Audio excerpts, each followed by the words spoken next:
Estou, querido. Eu queria começar um pouquinho. O tema do meu convite para você é essa propagada venda do Fazendão, que está uma discussão muito grande, né? Mas eu queria, se você me permite, porque há uma turma nova hoje no clube, de 2013 para cá, que acha que o Bahia nasceu em 2013. Não conhece muito bem a história do clube. Eu tenho 45 anos de comunicação, vou completar em dezembro, 45 anos de rádio, e conheço bem a sua história. Então eu queria começar você contando um pouquinho de quem é Nestor Mendes Júnior na vida do Bahia, né? Para que essas pessoas que porventura não saibam, tomem conhecimento da importância do nosso convidado de hoje. Porque Nestor já era a oposição original, vamos dizer assim, né? Para a democracia do Bahia desde os anos 90, salvo engano, né? 90, anos 2000 também. Enfim, eu me lembro de alguns Um pouco programas antes, feitos 80 já, né? 80 e pouco, né? 80, eu me lembro de alguns programas que a gente fazia lá na Rádio Cultura, e que as pessoas que estavam com aquele movimento de Maracajá, Devolva Meu Bahia, participavam, né? Isso vem desde aquela época. Porque hoje o sujeito não conhece as pessoas, né? E aí quem é fulano, quem é Beltrano, quem é Cicrano, quando a gente vai entrevistar aqui, entendeu? O que ocorre é que essas pessoas participaram da história de uma forma muito mais, digamos, de luta do que o próprio pessoal de 2013. Né? Eu me lembro de Edmundo Pereira Franco, me lembro de você, me lembro de Emanuel Vieira, me lembro de Fernando Passos, me lembro de Fernando Jorge. Virgília Lins da Costa Neto, Fernando Jorge, né? Pedreira Carneiro. Enfim, talvez até cometa aqui algum equívoco, peço até perdão, porque foram pessoas que realmente, né, fizeram a história do clube, fizeram com que o Bahia chegasse em 2013 a ter a implantação da democracia com aquele processo que se originou através do nosso querido Jorge Maia, falecido Jorge Maia. Né? Então, eu queria que você contasse um pouquinho da sua história primeiro, daqui a pouco a gente entra no assunto fazendão, só para dar uma identificação maior para aqueles que são novos. Né? Há uma juventude grande aí que é apaixonada pelo clube, mas não conhece, na verdade, a história do clube.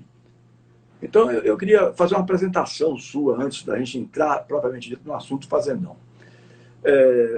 Como foi que se deu a sua entrada no Bahia? Como foi que você começou a participar desses movimentos de oposição, quando aquela realmente era uma oposição forte? Hoje a oposição no Bahia praticamente não existe. É um grupo só tentando aí mostrar que pode ajudar o clube a fazer alguma coisa, mas aí os caras começam em redes sociais a querer detonar aquela figura humana, né? A querer acabar com a pessoa. Eu mesmo fui vítima disso em 2014, 2013, 2014. Enfim, mas não estou aqui para falar de mim, porque para mim isso já é passado. Né? Estou aqui para falar do meu convidado de hoje, que muito me honra, Nestor Mendes Júnior, participando aqui da nossa live. Inclusive, quero lhe transmitir um forte abraço do nosso querido jornalista Antônio Luiz Diniz, que fez questão de entrar em contato comigo para dizer que estaria assistindo a live, como de fato já está, porque ele já entrou aí na nossa live, já está assistindo. Ele me contou que você começou no jornalismo no Correio da Bahia, cobrindo Bahia, e ele era o seu chefe, né, da editoria de esportes do Correio. Então, Nestor, fique à vontade, nós temos tempo à vontade, é 1 hora de relógio para a gente bater papo aqui. Eu não considero isso entrevista, eu considero isso um bate-papo, por isso que chama-se Papo com Tilé, não é entrevista com Tilé ou Atilé, né? Então, eu queria que você contasse um pouco da sua história lá de trás. Você que é autor, inclusive, para mim, do livro mais brilhante, mais fantástico da história do Bahia, que é o Esporte Clube Bahia da Felicidade. Né? Aquele livro é uma obra-prima. Quem não tem, procura aí, que ainda tem alguns exemplares, salvo engano, na casa do Tricolor. Tem não, acabou, Já tudo acabou? esgotado. Já acabou. Sim, Nestor, fica à vontade, querido. Chilé, é um prazer falar com você. Você é um ícone da comunicação na Bahia, né, do rádio da Bahia, também um tricolor de 4 costados, né?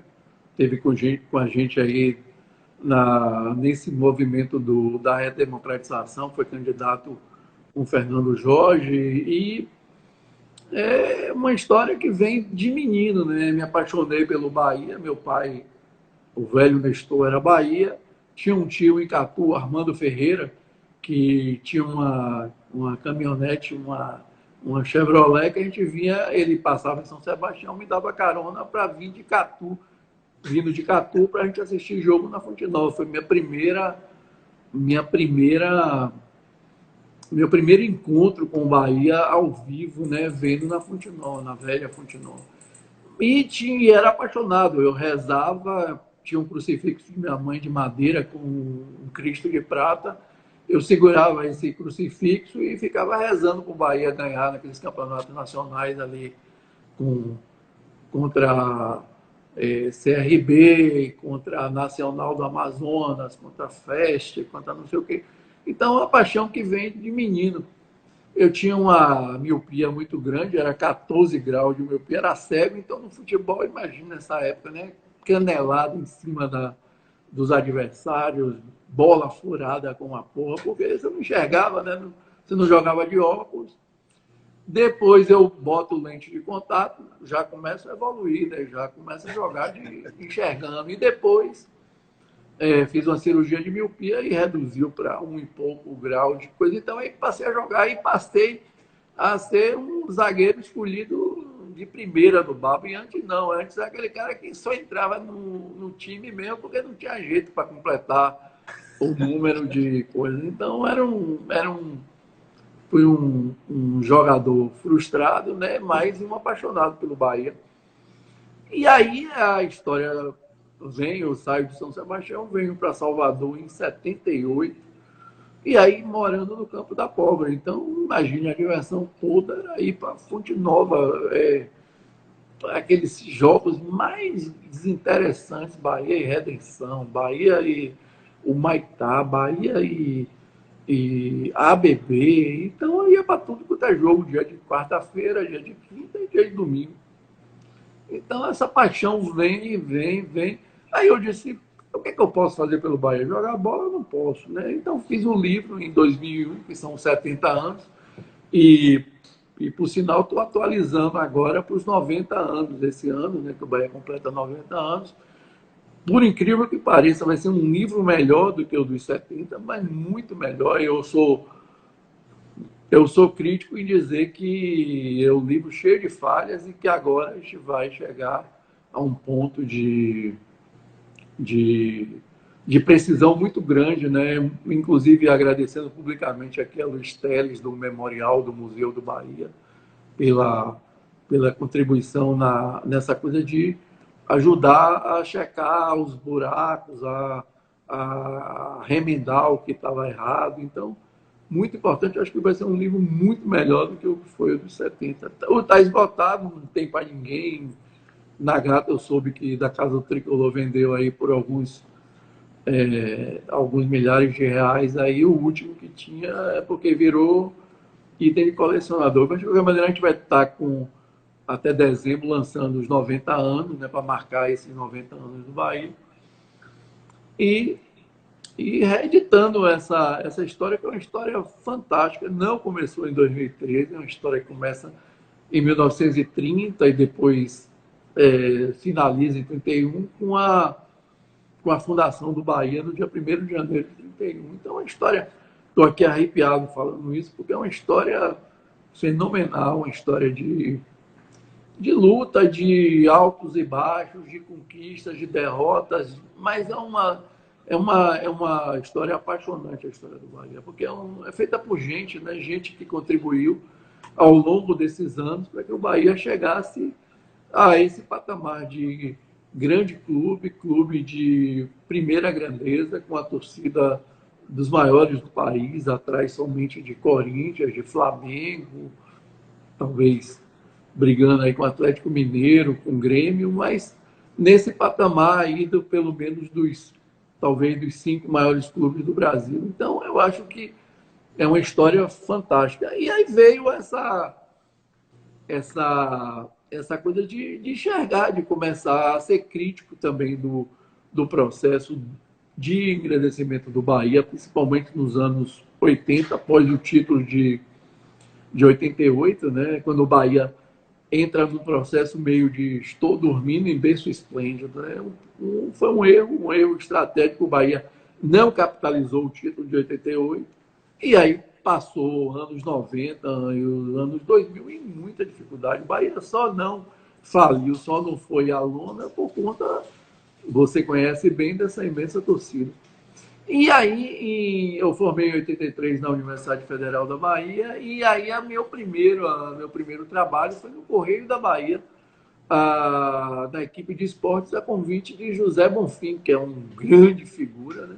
E o meu editor foi o grande Antônio Luiz Diniz, Dente de Leite, figura que conhece muito, vem da velha guarda do Jornal da Bahia, ainda com Alcoforado, com Libório, com Vita, Fernando Vita, com Paulo Marconi, né? Uma geração com Tasso Franco, uma geração talvez dos melhores do jornalismo esportivo da Bahia, né? Era uma verdadeira escola, essa escola do Jornal da Bahia, né? Então, Mário Freitas também participou dessa equipe também. Então, entro no Correio da Bahia, vou cobrir o time do interior, acho que Catuense e Atlético de Alagoinhas. E depois sou promovido para Curiú Bahia, isso em 84. Aí faço uma matéria um pouco mais crítica, né? O Bahia vivia uma situação difícil em 84, muito salário atrasado, bicho, embora tivesse conquistado aí o tetracampeonato, né? De 81, 82, 83, 84, mas tinha tido uma participação muito ruim no Campeonato Brasileiro. E a torcida já inquieta, protestando. Eu faço uma matéria mais crítica. E aí, no dia seguinte, Maracajá vai ao Correio e pede a Luiz Eduardo Maracajá, era deputado estadual, pede a Maracajá que eu me retratasse ou que fizesse uma entrevista com ele, uma entrevista laudatória com ele, alguma coisa. Eu digo, não me recuso a fazer. E aí, terminou meu período no esportes, né? Aí não fui demitido, fui promovido para a editoria de cidade, era repórter C, fui para repórter B. E aí fiquei na editoria de cidade, acabou minha história como cronista desportivo. Quer dizer, se eu entendi bem, Nestor, me permita lhe interromper, se eu entendi bem, você cobriu o Bahia, Maracajá insatisfeito com uma matéria que não tinha nada demais, era uma matéria sobre a situação difícil mesmo, crítica do Bahia, não era uma matéria contra Maracajá, era uma matéria... Só que contando a realidade dos Bahia, os setoristas do Bahia estavam acostumados a fazer matéria de oba-oba, né, com aquela coisa de hoje treinou, está no departamento médico. Não, eu fiz uma matéria mais crítica, dizendo que o Bahia, mostrando a situação econômica, já a situação de montagem do time. Era um momento muito difícil, aí tem que se fazer justiça também ao próprio Maracajá e aos dirigentes da época, porque o Bahia não tinha receita, o Bahia vivia praticamente de amistosos, né? Não tinha cota de campeonato, não tinha patrocínio de televisão, vivia de bilheteria, de venda de ingressos, tanto é que dos anos 70, anos 80, o Bahia faz amistoso aí em qualquer canto de rua, né? Então, porque vivia mas justamente para apoiar a candidatura dele a deputado, né?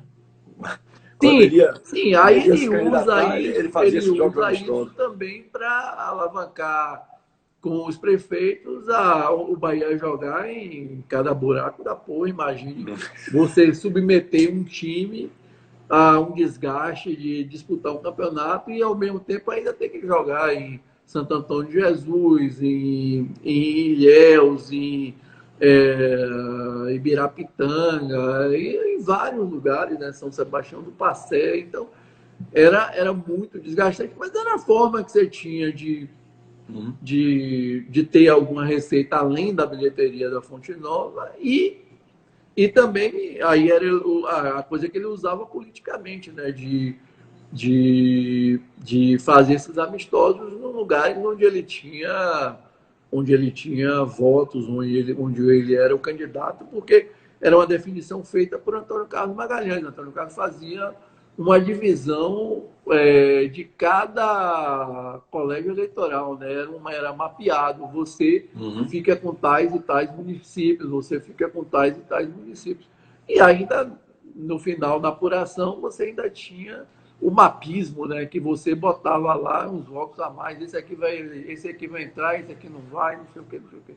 Então, foi usado por isso. Mas, ao mesmo tempo, tinha uma necessidade, né, de você fazer esses amistosos para poder botar algum dinheiro no clube também, né? Não tinha outra fonte de receita. Você tinha muito nova. Você, Tilé, que cobriu muito tempo que em rádio, em jornal, essa coisa toda, você lembra que às vezes você tinha 10 bavis no ano, que era para justamente justificar a receita, que era de onde eles pagavam salário, de onde pagava-se bicho, essa coisa toda.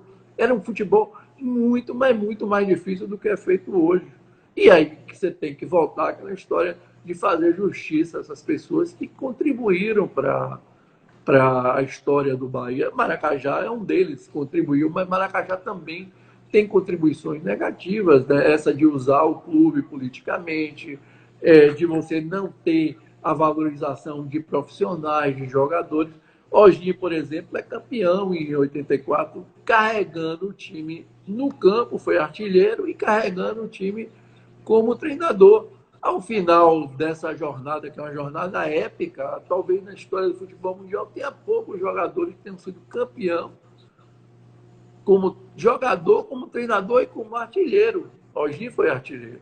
E aí, no final da temporada, ele não renova com o Osni, né?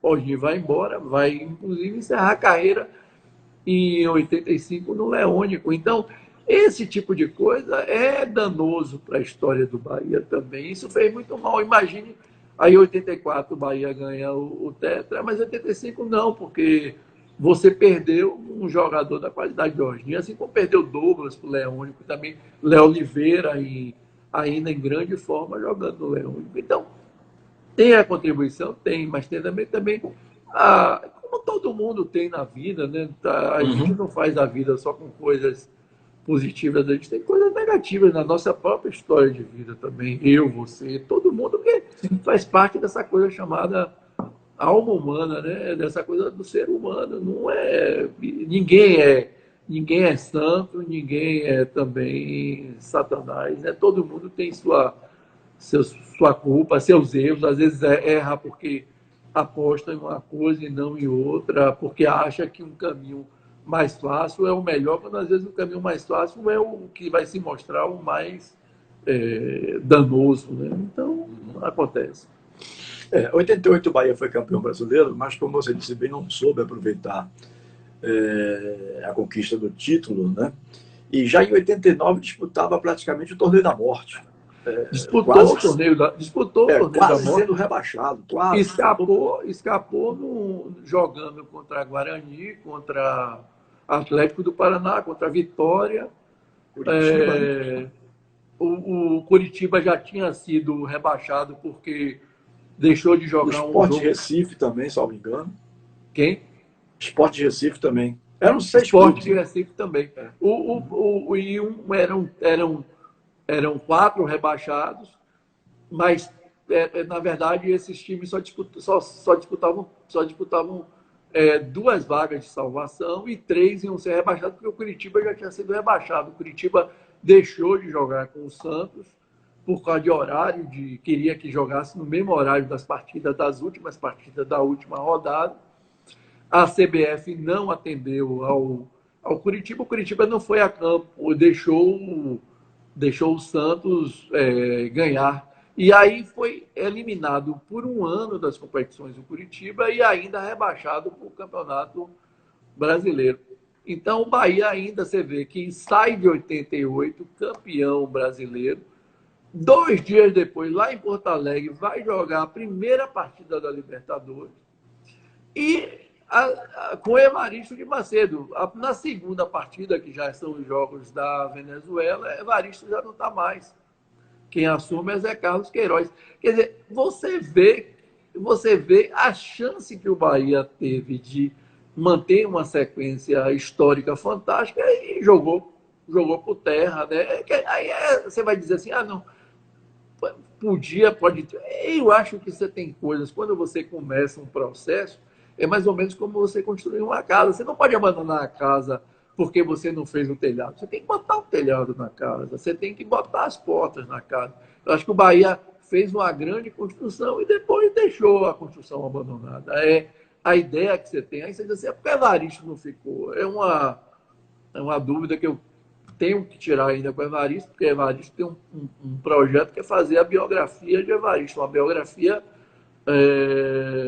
biografia de 2 continentes, né? Europa e América do Sul, no caso Brasil, porque Evaristo foi ídolo no Real, no Barcelona e aqui, no minimamente, no Bahia e no Flamengo, né? Então é um desses raros jogadores, né? Desses raros atletas que depois também teve uma carreira como treinador vitoriosa, mas uma das coisas que está na coisa para Evaristo dizer é por que você não ficou em 89. E aí você vai entender essas coisas do que eu tinha falado.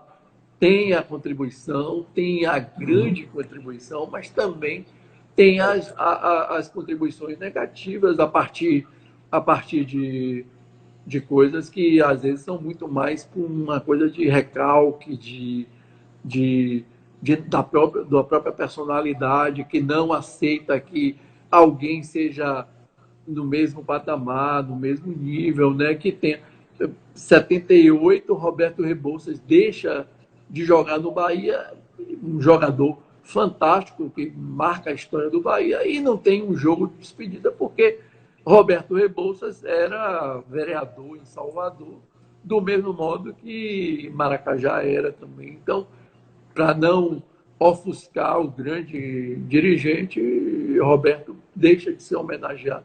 Então, tem muitas dessas coisas que são dessa coisa da natureza humana, né? Da vaidade, da extrema vaidade. A vaidade a vaidade talvez é o pior dos pecados, né? Porque ele acaba fazendo você nublar, não enxergar a realidade em sua volta, né?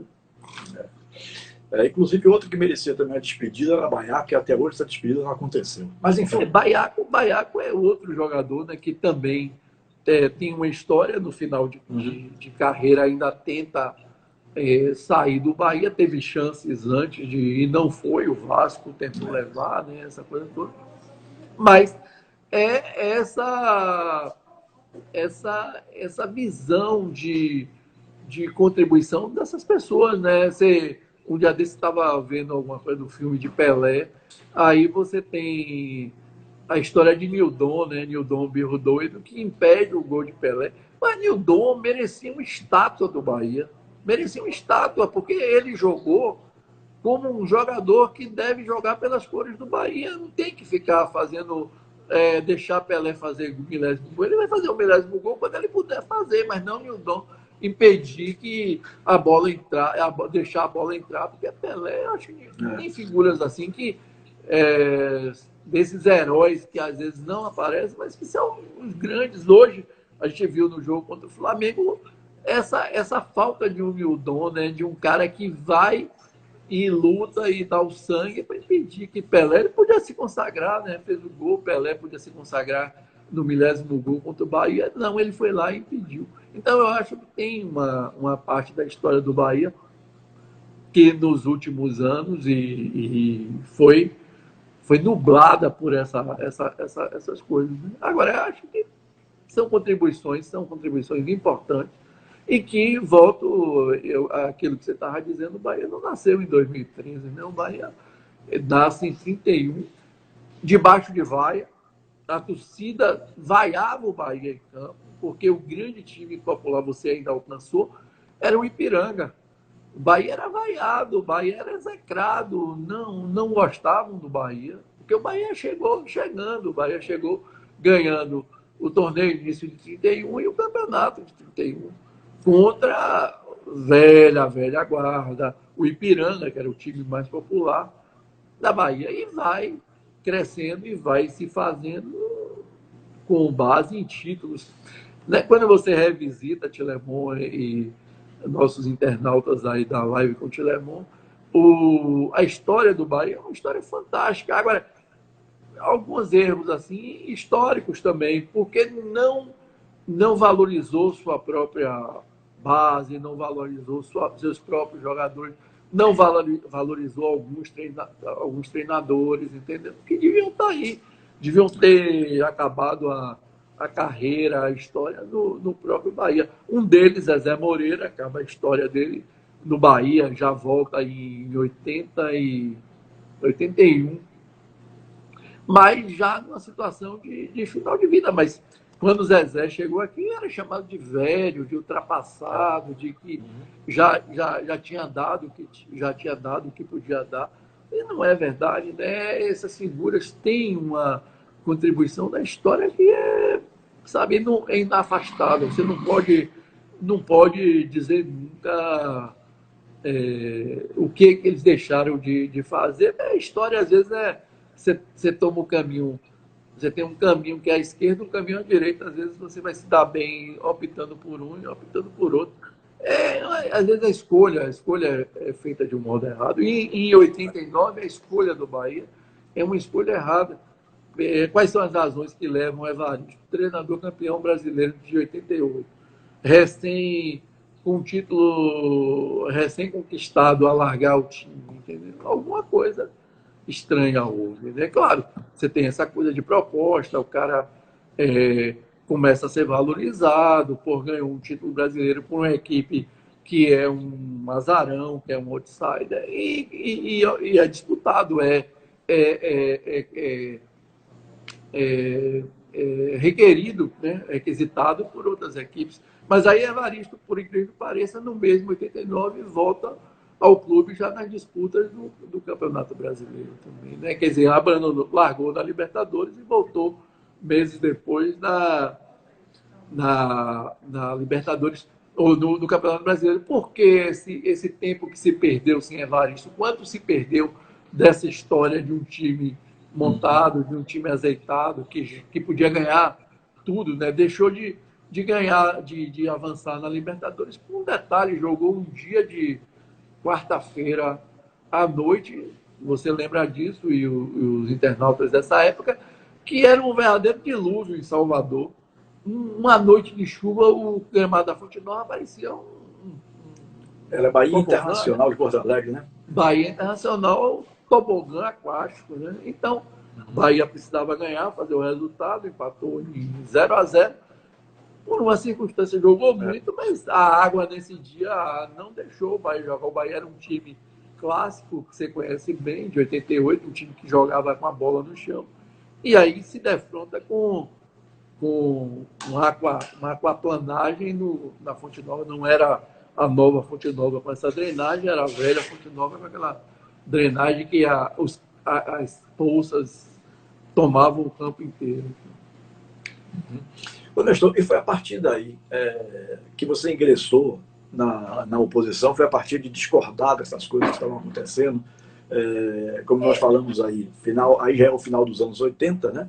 Já vai iniciar os anos 90. Você falou do Campeonato Brasileiro de 88, do Brasileiro de 89. Então, foi a partir desse momento que você começou a fazer uma oposição mais pesada, você e o grupo? Aí, a primeiro momento, aí já é essa coisa com Maracajá, no Correio da Bahia, em 84. E aí, depois, eu tento ser sócio do Bahia, né? Pago, inclusive, for na sede de praia, recebo um recibo, essa coisa toda. E aí, nunca consegui ser associado, né? Nunca consegui. O Bahia, tanto é que depois, quando o Schmidt assume na intervenção em 2013, eu consigo descobrir um cheque lá. O cheque está cruzado, cortado, mas nunca foi depositado o cheque da minha tentativa de ser sócio. E aí nunca fui cobrado, nunca recebi mensalidades, até que entrei na justiça para tentar ser sócio, né? E aí teve uma eleição. Marcelo Guimarães pai, renuncia, fica um buraco e tem que ter convocação de novas eleições. Quando tem esse buraco, eu disse, eu vou me candidatar. Eles não vão ter candidato, eles não se organizaram para a eleição, eu vou para a disputa. E aí sabia que era uma coisa meio kamikaze, né? Porque eles acabaram indo para a justiça, eles próprios, a diretoria que tinha que convocar a eleição, foi para o fórum, e aí com as coisas de desembargadores, da relação que Maracajá tinha com esse pessoal do Tribunal de Justiça, essa coisa toda. O juiz acaba suspendendo a eleição e Maracajá, e aí Petrônio Barradas entra num critério do mais velho da diretoria, uma coisa, aquelas coisas de bolso de colete que não tinha juridicamente. A justiça acata o meu pedido de ser sócio, mas indefere e aí suspende as eleições. Não acontecem as eleições. Aquelas eleições eu fui o único candidato. Se não tivesse, na véspera, a eleição era uma sexta-feira, quando foi na quinta de tarde, estava na porta do fórum Marcelo Guimarães, Maracajá, Petrônio, não sei o quê, com a liminar em mão, suspendendo as eleições no dia seguinte. Como eu era candidato único, não sei se tinha chance, porque o colégio eleitoral era um colégio eleitoral todo... Viciado. Era um colégio eleitoral do bolso do colete de Maracajá e de Marcelo Guimarães, que você tem ideia, tinha 300 conselheiros e atos em dia pagando, tinha 120 sócios. Né? Quer dizer, você tem 300 conselheiros que são eleitos dos sócios, mas de sócios você só tem 120, né? Essas contas que não fecham do Bahia. E aí a eleição não acontece, né? Fica essa história e eu acabo ficando como alguém de oposição, e realmente era de oposição, né? E aí começamos a coisa política, jornalzinho, aquelas coisas de primeiro jornalzinho na gráfica Arembepe com o grande Washington Santana ali nos Pernambués, né? A gente faz um jornalzinho Tilé, e você lembra que não é hoje como você pega um arquivo digital e já está lá foto, texto, não, era com foto composição, para você fazer uma montagem era uma novela, né? Você tinha que colar coisas. Então a gente começou essa coisa que era a nossa tribuna. Esses jornaizinhos, panfletos em porta de jogo. Aí depois a gente começa a evoluir, que a gente começa a ver que essa coisa também vai ficar somente na conversa. Você vai ficar protestando, vai ter coisa, mas não vai para adiante. Então a gente começou. Aí eu tenho uma grande figura que entra na minha vida e na minha história, que é Fernando Jorge Carneiro. Eu leio um artigo de Fernando Jorge publicado e digo, rapaz, esse cara pensa igual a mim, esse cara é diferenciado, essa figura eu vou procurar. Aí procuro o Fernando Jorge, a gente começa uma sequência, aí tem Público Zero na Fonte Nova, tem passeata do Campo Grande à Praça Castro Alves também, né? E a gente se junta nessa coisa de ideias muito parecidas. Eu digo, pô, eu li o artigo, eu digo assim, esse cara sou eu escrevendo isso, porque eu penso exatamente igual. E aí depois entra a coisa jurídica, que a gente começa a enxergar que sem o jurídico, sem uma ação jurídica, a gente não ia para lugar nenhum. E aí entramos com Fernando Jorge candidato, a gente já nas eleições, já na própria eleição, entra pedindo a impugnação da eleição. E aí entra a história da intervenção com Ratz, a primeira intervenção. Ratz chega lá na coisa, pegaram o CPU, e aí o Marcelinho Guimarães sacaneia nas redes sociais, dizendo a CPU sumiu, não sei o que e tal. E esse processo que a gente começa que vai desaguar em 2013 com a intervenção, a intervenção para valer mesmo, a entrada a eleição de Fernando Schmidt para fazer esse mandato de transição, e a partir de 2013 o Bahia Democrático eleito pelo voto do seu sócio. E que essa história dessas pessoas que participaram, não vou citar nomes aqui para não ser injusto, com centenas de pessoas que foram decisivas nesse processo e que arredaram o pé até o dia da mudança. Gente assim que trabalhou, tinha gente que dizia, vocês continuam aí protestando e os caras continuam lá no Barbacoa sacaneando com vocês, mas a gente não, a gente perseverou, a gente continuou, a gente lutou. E tem um componente, Tilé, que eu acho que publicamente eu nunca disse isso, mas sempre disse entre os amigos, a gente nunca teve apego pelo poder, nunca foi apegado ao poder, nunca derrubou esses caras para chegar ao poder. Eu quero ser o presidente do Bahia. Não, eu acho que até eu posso ser o presidente do Bahia para poder suprir alguma coisa que não está bem, que eu acho que das minhas ideias, da minha forma de pensar, do mesmo modo que você foi candidato também, da sua forma de pensar, que você acha que pode contribuir para o Bahia. Mas eu nunca tive apego pelo poder. O poder é um negócio efêmero que você não deve se apegar. O poder é algo que, se você se apegar, você acaba sendo refém dele. Então, a gente nunca teve preocupação de constituir grupo, ou o candidato tem que ser o nosso, porque a gente que fez o processo de mudança. Nunca fizemos isso, ao contrário. Fizemos para abrir o Bahia, para o Bahia ser democrático mesmo, para a gente que nunca aparecesse e tomasse conta do clube. Esse foi o...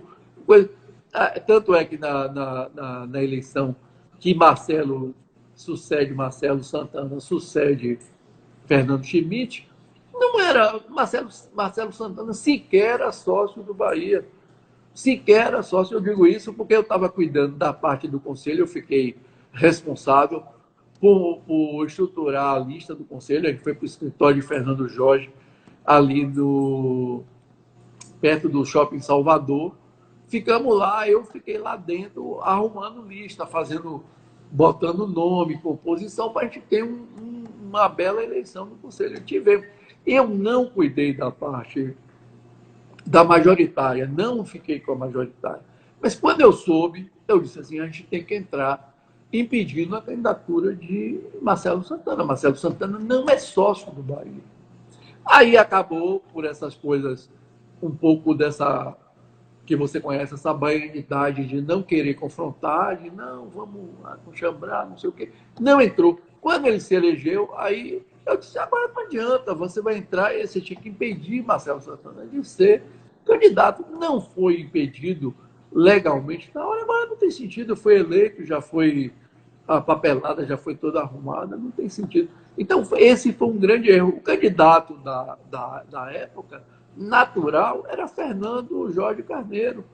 Fernando Jorge, por questões pessoais, atribuições profissionais, não quis.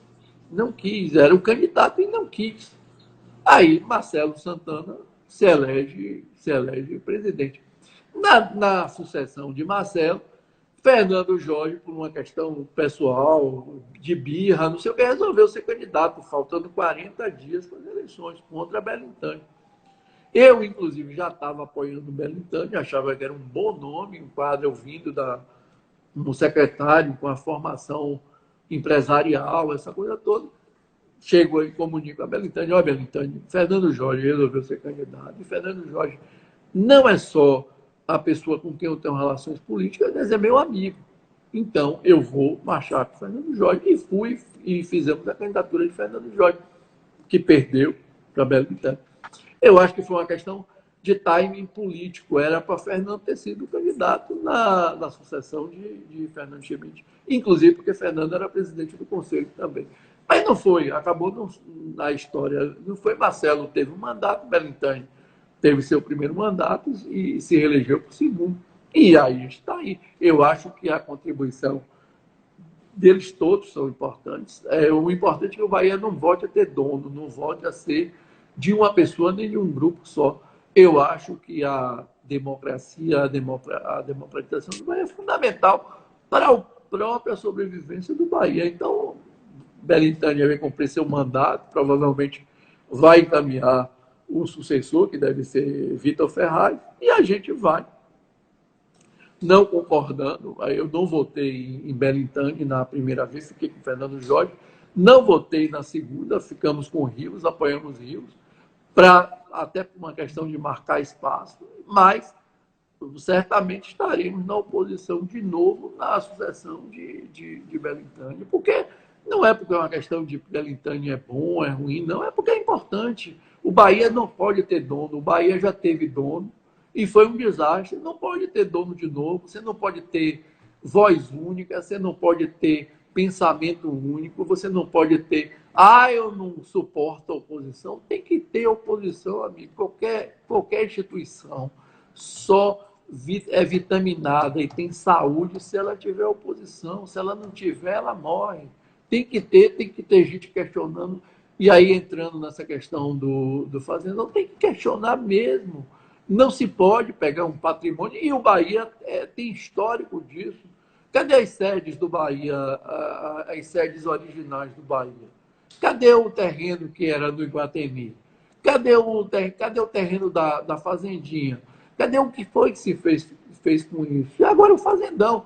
Fazendão é muito bom, está numa área de extrema valorização, em frente ao aeroporto de Salvador, perto do metrô, na saída do litoral norte, onde é a expansão da cidade. É um lugar maravilhoso. Tem limitações? Tem. Por quê? Porque você tem um aeroporto, mas mesmo você tendo um aeroporto, você tem lugares do Brasil inteiro, você conhece o Brasil inteiro, conhece o mundo também. Você tem aeroportos em zonas urbanas, não tem problema nenhum. Você pode ter empreendimentos, claro, com limitação de gabarito, essa coisa toda, mas você pode ter casas e ali onde é o fazendão, um conjunto habitacional ou vilas do fazendão, ou vilas tricolor, uma coisa desse tipo. Uhum. Nestor, não sei se você vai votar, se você pretende participar dessa Assembleia Geral. Qual seria a sua posição na Assembleia do próximo dia 24? Você é a favor ou contra a venda do fazendão? Totalmente contra.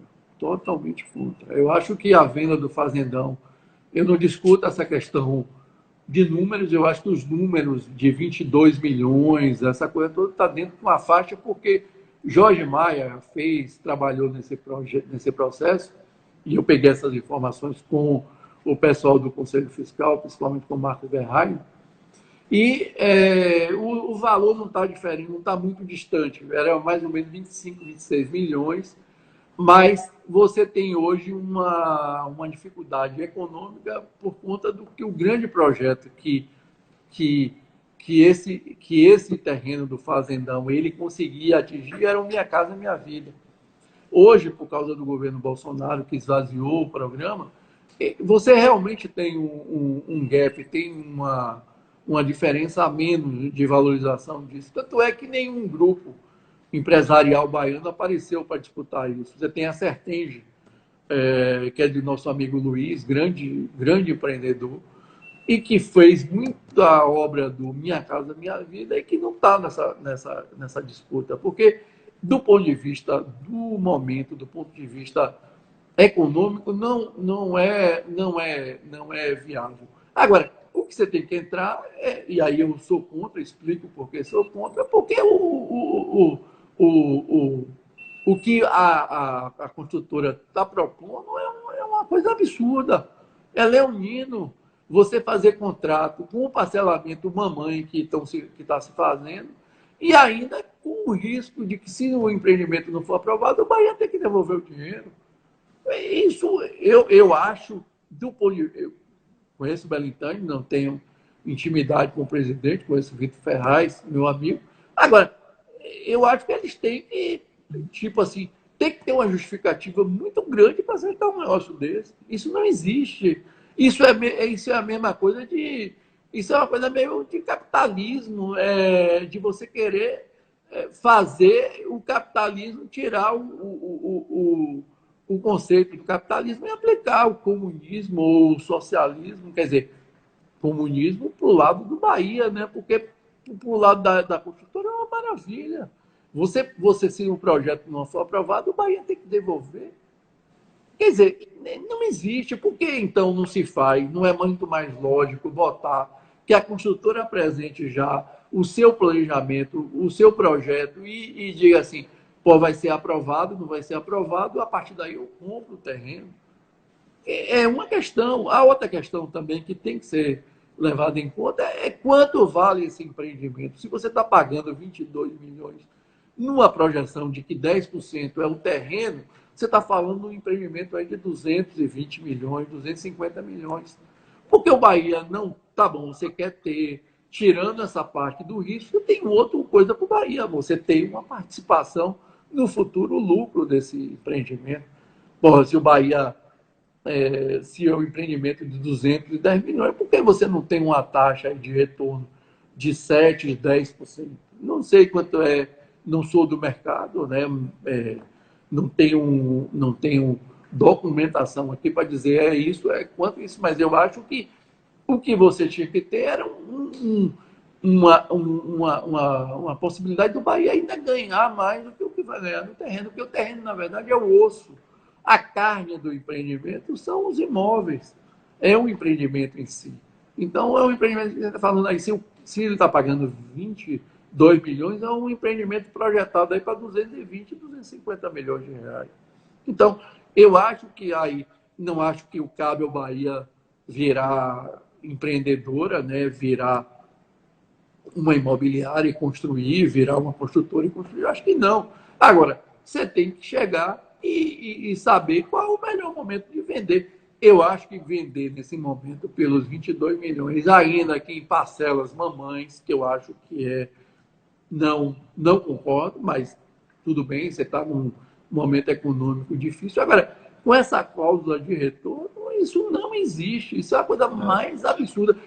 Às vezes eu fico achando que até que isso não é verdade, mas eu tive acesso ao contrato com a construtora, com a MRV, e é verdade, está lá isso. Isso é absurdo. Eu espero que na Assembleia Geral os sócios do Esporte Clube Bahia eles votem contra esse negócio. É importante votar contra. Essa história de protestar, deixando de ser sócio, isso é bobagem. Você tem que protestar sendo sócio e votando contra, rejeitando as contas da diretoria, rejeitando essa proposta. Isso é a verdadeira oposição. Ah, não, eu nem vou lá, eu nem vou votar, ou eu vou deixar de ser sócio. Isso é uma bobagem. Eu acho que o torcedor tem que ser torcedor, tem que ser sócio na alegria e na tristeza, inclusive usando a sua capacidade de dizer não, de destituir diretoria. É assim em qualquer lugar do mundo. Então, vamos vamos votar não, vamos dizer que esse negócio, a Assembleia Geral é soberana, e ainda acho que cabe também ações judiciais para impedir isso, mas acho que a Assembleia é soberana para dizer não, basta dizer não. Ou está inconformado, diga não. Eu acho que o negócio, tirando essa questão do parcelamento, que é discutível, não é um mau negócio, os valores são mais ou menos valores de mercado. Você não tem outras construtoras, nem outros players baianos na jogada ou de outros lugares do Brasil, porque a situação econômica é muito difícil, agravada ainda pela pandemia. Mas essa coisa de você ter que devolver o dinheiro depois que você recebeu, é uma coisa que não existe. Não existe em capitalismo nenhum. Isso não existe nem no socialismo, nem no comunismo, quanto mais no capitalismo. Isso não existe. Isso não existe. Você tem que. O risco de comprar é o risco do comprador. Sempre é do comprador. O risco nunca é do vendedor. Aprendi com meu pai, que era comerciante, que quem quer comprar é que determina o que vai fazer, não é quem vai vender. Então, se você, não, porque o Bahia paga pela manutenção, paga IPTU, paga segurança, vigilante, para lá, paga o equipamento físico, os edifícios, não importa muito, porque vão para chão, né? vão para baixo. O gramado lá vai ser escavado para ser botada a fundação. Então, não tem nada que você diga assim, eu preciso preservar, porque eles, na verdade, estão comprando o terreno, né? A área do fazendão. Então, não tem o que preservar. Você tem que ter lá, manter vigilância para não ter ninguém fazendo lá uma invasão, e tem que pagar o IPTU, essa coisa toda que está dentro do seu custo, inclusive de venda disso, né? O Bahia desativou o fazendão em 2020.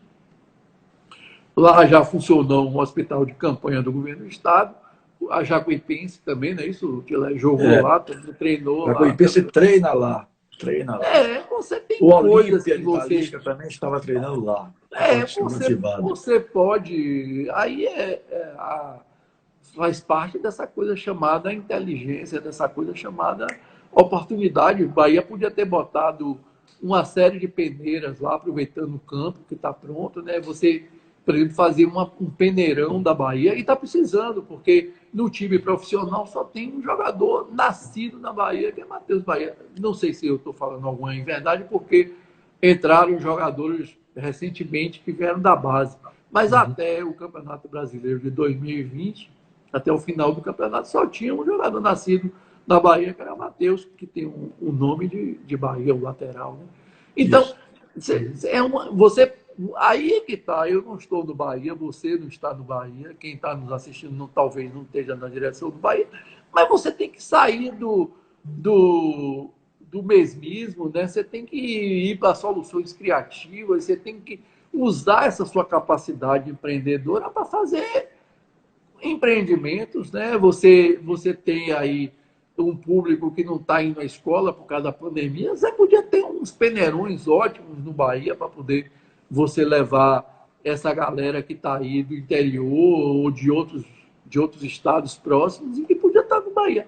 Eu acho que você não pode ficar dizendo que é assim, sabe? Sem buscar sair do conformismo, da mesmice e ir lá tem uma diretoria com capacidades, com meios, para poder sair disso. Agora, ficar no conformismo e dizer, não é a única opção que eu tenho, é o proposta da MRV, não existe. Aí, porque o meu patrimônio está depreciando. Claro que tem um imóvel que não está alugado, não está sendo usado, ele tem uma depreciação. Isso faz parte. Quem tem patrimônio sabe disso. Quem tem um apartamento, olha, tem um apartamento alugado. Mas na pandemia ele está um ano fechado. Isso faz parte do processo econômico. Você não pode dizer, não, eu tenho que vender agora porque eu tenho que vender. Não é assim. Segura mais um pouco, ou então negocia com a construtora. Não, amigo, vamos tirar essa cláusula leonina aqui, que é leonina. Isso não existe. Eu até fiquei, até ler o documento, eu achei que isso era um pouco de invenção, de exagero, mas não é absurdo, é absurdo. E o que me causou mais espanto foi que a conselheira que nos deu entrevista aqui representando o Grupo Mais Bahia, a conselheira Andréa Cerqueira, ela contou que se fez uma proposta de se retirar isso do contrato. E tanto o conselho como o próprio presidente que estava explicando a venda não concordaram. Como é que pode não retirar essa cláusula? Aí é a questão da transparência, né? Você não pode mais, nos tempos de hoje, e usar os mesmos recursos que se usou antes do período da ditadura do Bahia, que é não explicar. Você tem que explicar, você tem que dizer, olha, isso é por isso, isso e isso. Desse modo, com essa cláusula aí, não existe explicação. Não é lógico em lugar nenhum do mundo. Isso que capitalismo é esse? O risco não existe. O risco é do Bahia, o Bahia é vendedor, tem um patrimônio e corre o risco. Daqui a algum tempo, se acontecer isso de você ter que devolver, endividar mais o Bahia, quem é que vai ser responsável? Judicialmente, o responsável por isso é o gestor. Mas você sabe que no futebol acaba não acontecendo isso. O Bahia não é de ninguém, mas na hora de definir isso, o Bahia tem um dono. Não pode. O Bahia não pode se submeter a isso. E acho que foi um erro do Conselho. Desculpa. Um erro do Conselho ter aprovado. Inclusive, com parecer contrário do Conselho Fiscal. Eu acho que o Bahia tem que ir a público, inclusive antes da Assembleia Geral, e explicar as razões disso. E não explicando, e não tendo transparência nessas informações, eu conclamo a Assembleia Geral, os sócios do Esporte do Bahia, a votar não.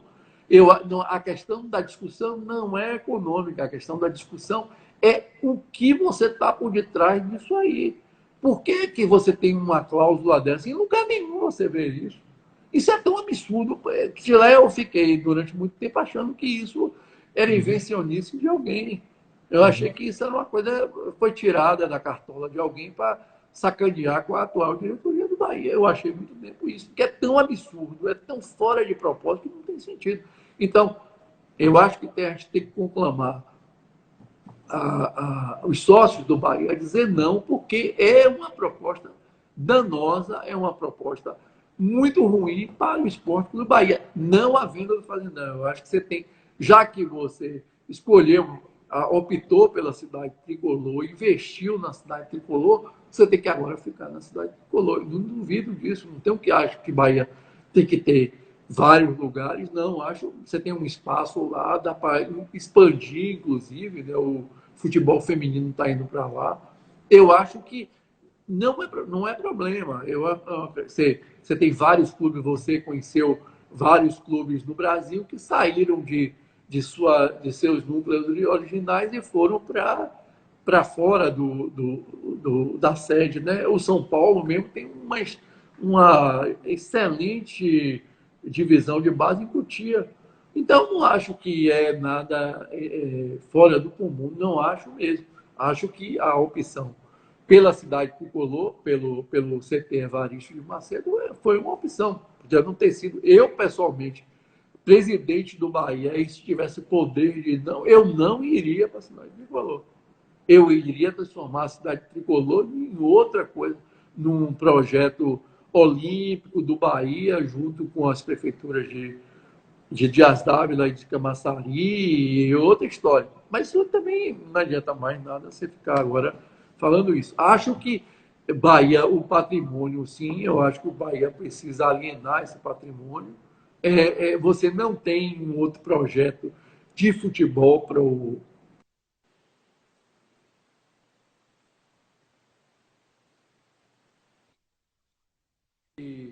que eu acho que você tem que fazer. Agora, as condições hoje, com essa cláusula dentro dessa proposta, ela é extremamente absurda, extremamente perigosa e extremamente danosa ao Bahia. Você não acha que pode ter se criado uma expectativa também em torno do Fazendão de um valor maior do que o que está se discutindo aí, ser 22 milhões? Assim, eu vejo muita gente dizer que aceitaria os 22 milhões se fosse à vista, né? Não nos 30 meses. Mas o que está pegando realmente a nível de opinião é exatamente essa questão dessa cláusula que você colocou.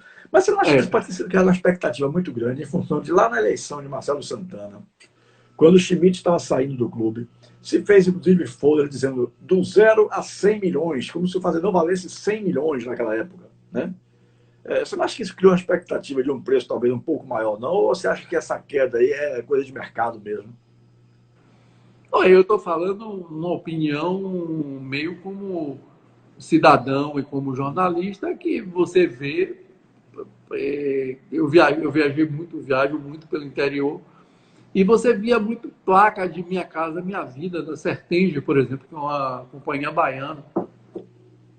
E hoje você não tem, porque você vê claramente que os investimentos em Minha Casa Minha Vida caíram. Então, há uma mudança. Agora, eu acho que isso tinha que ser calçado por um estudo de mercado. Eu acho que o Bahia tinha que apresentar um estudo imobiliário. Olha, vale tanto, o potencial é tanto. Hoje, as condições econômicas estão assim, assado, porque tudo é uma questão de momento. O imóvel que você venderia há 2 anos, talvez não valha mesmo hoje, mas também tem o contrário, tem imóveis que valorizaram na pandemia. A Demis Medina mesmo me disse que as casas em Praia do Forte valorizaram muito. A Demi tem casa lá. Então, eu acho que essas coisas têm. Depende muito de circunstância. Você sabe bem disso, né? Você já teve imóvel que você vendeu, tem imóvel que valoriza, tem imóvel que desvaloriza, tem carro que valoriza, tem carro que valoriza. A questão, eu acho que é você ser transparente. Olha, nós fizemos estudo, deu isso, isso e isso. E nós hoje temos uma proposta que é assim. E acho que a discussão, e acho que o veto à venda do Fazendão deve ser somente por causa dessa cláusula. Eliminada essa cláusula, eu acho que sim, pode se vender o Fazendão. A discussão vai ser uma discussão se parcela, se não parcela. Mas você é comprador, eu sou comprador, a gente divide as coisas, às vezes, no cartão da gente, por uma questão até muito mais de facilidade. Pode ser que o Bahia, o que o Bahia vai fazer com esse dinheiro? Também é outra coisa que tem que dizer. Eu vou amortecer, eu vou as dívidas, eu vou pagar as dívidas trabalhistas, eu vou ter... O fato de você ter dinheiro na mão facilita seu trunfo de negociação. Você sabe disso. Quem tem dinheiro na mão negocia muito melhor. Eu lhe devo 100 milhões, eu vou lhe pagar com um deságio, eu vou lhe pagar 70. Você sabe que isso, quem tem o dinheiro na mão, tem capacidade. Então, é um dinheiro que pode realmente, bem usado, pode ajudar nesse equacionamento das dívidas de dívida trabalhista. O Bahia tem uma dificuldade hoje muito grande. Você, quando compara com Fortaleza e com Ceará, a questão do Bahia em relação a esses dois clubes do Nordeste é endividamento. É endividamento. E aí eu concordo, respeito a posição do presidente Guilherme Belintani de não deixar, de não fazer loucura, de não passar essa dívida adiante. Tem outras discussões nessa questão, que é a capacidade de enxergar futebol. Mas isso aí é conversa para outro papo. Aí já é outra história. Conversa para talvez 10 dias e a gente não esgotar o assunto. Mas eu acho que está certo. Eu acho que não tem que endividar o clube. Eu acho que tem que fazer pé no chão. O Bahia tem que passar por um processo de reestruturação mesmo. Agora, isso não impede que você mude o lateral direito, que você contrate bem o zagueiro e não contrate um zagueiro uma mão. Eu acho que são coisas que não se dissociam uma da outra. Nestor, meu amigo, eu vou encerrar a nossa live. Já ultrapassamos, inclusive, o tempo previsto de 1 hora, por causa daquelas ocorrênciazinhas de cair e tal. Mas tenho que encerrar a live com a mesma pergunta que eu encerro o Papo com Tilé, ou encerrava desde 2014, lá na Rádio Tudo FM, invadindo 15, 16, 17, 18 e os primeiros meses de 2019, que é a mesma pergunta sempre, para todos. Eu deixei de lhe perguntar sobre alguma coisa que você gostaria de ter falado e que eu não lhe perguntei? Não, acho que a gente falou de tudo, somente reafirmando que eu acho que o sócio, na Assembleia Geral, nas condições propostas hoje para a venda do Fazendão, tem que dizer não. Tem que dizer não. Não é um não à diretoria, não é um não ao presidente Belintani, mas é um não à proposta. Essa proposta, do jeito que está aí, é uma proposta ruim, é uma proposta danosa. Então, nós temos capacidade, a gente precisa parar de ficar esperando que o Bahia tenha um super-herói, tenha um dono, tenha alguém que resolva seus problemas. Nós próprios resolvemos nossos problemas do Bahia. Nós, sócios, adquirimos a capacidade de votar, de ser votado, para poder dizer o que queremos fazer do nosso clube. Então, o sócio, saia dessa história de porque não concorda. Você não concorda, vá lá e vote não. Diga não, porque não é. Você não venderia seu apartamento e depois de 2 anos você correria o risco de tê-lo devolvido e ter que pagar o dinheiro que você recebeu.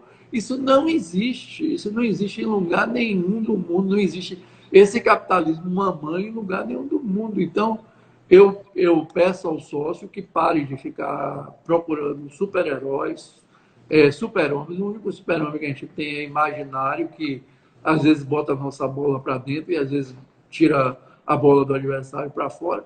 Mas o nosso herói somos nós, torcedores. Não deixemos, não fiquemos nessa coisa, porque o presidente, porque o vice, porque o diretor. Não, nós somos capazes de dizer não e vamos dizer não. E vamos dizer não a essa venda. Não é dizer não por dizer não, é dizer não basicamente por isso. Não podemos vender o Fazendão e ter o risco de ter devolvido e ainda ter que pagar, devolvido e pagar por isso. Isso daqui a 2 anos, 3 anos, se acontecer, pode ser um desastre para o clube.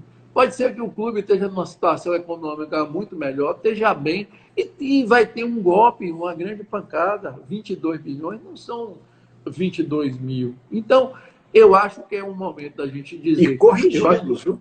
22 milhões e corrigidos. Não, corrigidos, né? Não são corrigidos para receber, mas são corrigidos para devolver. Né? Então, eu peço que os sócios, no dia da eleição da Assembleia Geral, votem não. Votem não, não contra a diretoria, não tem nada de ser uma coisa personalizada, votem não contra os interesses do Esporte do Bahia.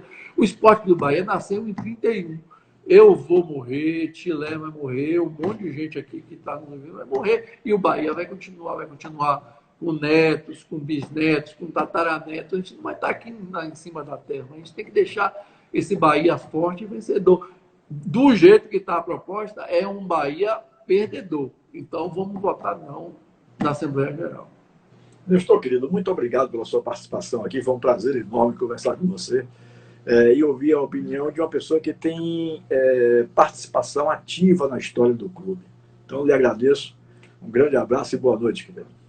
Obrigado, Tilé. Obrigado aos amigos da live de Tilé, a eles que nos suportaram nesse papo. E convido para, em dezembro, a gente estar no lançamento do Bahia 90 anos, que é um marco, eu acho, que da história, né? O Bahia vai chegar. Aí algumas pessoas perguntam por que você fez 90 e não esperou os 100? Porque eu não sei nem se eu vou estar aqui em cima da terra nos 100. Então, eu já sou sócio centenário, estou garantido até 2031, já como sócio. Mas não sei se daria tempo de fazer um livro dos 10 anos. Então, eu faço 90, já me garanto, e deixo para meus amigos, meus colegas jornalistas fazerem a sequência aí, meu filho Ian tomar conta e fazer a sequência aí dos 100 anos. E eu espero estar vivo também, você também te leva para a gente festejar em alto estilo esse centenário tricolor. Valeu. Hoje eu conversei com o Nestor Mendes Júnior sobre a venda do Fazendão e outros assuntos aqui na nossa live Papo com Tilé. Grande abraço a todos, boa noite Bahia, boa noite Brasil, fui.